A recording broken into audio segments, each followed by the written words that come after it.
இயற்கை நிறைய மருத்துவ குணம் வாய்ந்த பொருட்களை நமக்கு கொடையாக அளித்துள்ளது. அதில் இன்றியமையாத ஒன்றுதான் இந்த பிரண்டை.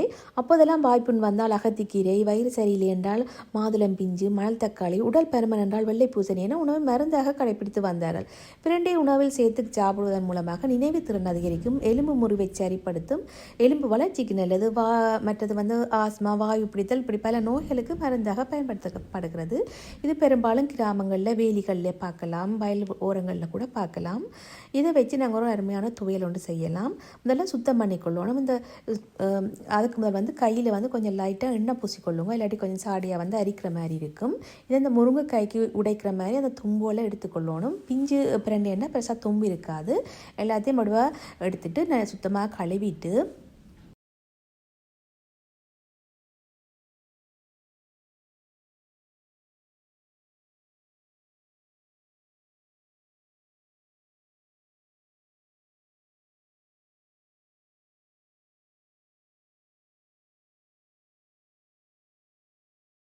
சட்டி சூடானதும் கொஞ்சோண்டு தேங்காய் எண்ணெய் விட்டு கடலைப்பருப்பு, உளுத்தம்பருப்பு சேர்த்து பொன்னிறமாக அதை பொரிச்சு வரைக்க இஞ்சி கொஞ்சம், பூண்டு ஒன்று ஒரு 2 பல், சின்ன வெங்காயம் எல்லாத்தையும் நல்லா வதக்கி வரும்போது காய்ந்த மிளகாயும் சேர்த்து வதக்கி தேவையான அளவு புளியையும் சேர்த்து வதக்கி கொள்ளலாம்.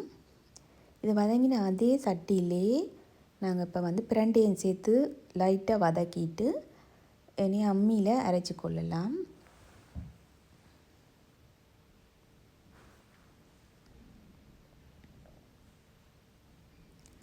எல்லாத்தையும் சேர்த்து அம்மியில் கொஞ்சோண்டு உப்பும் சேர்த்து அதை அரைச்செடுக்கணும்.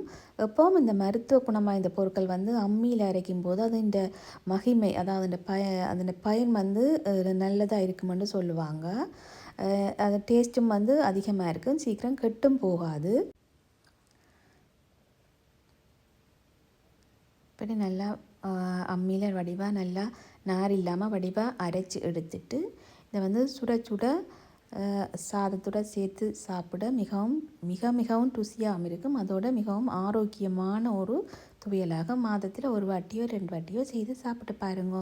இந்த வீடியோ பார்த்த அனைவருக்கும் நன்றி, வணக்கம்.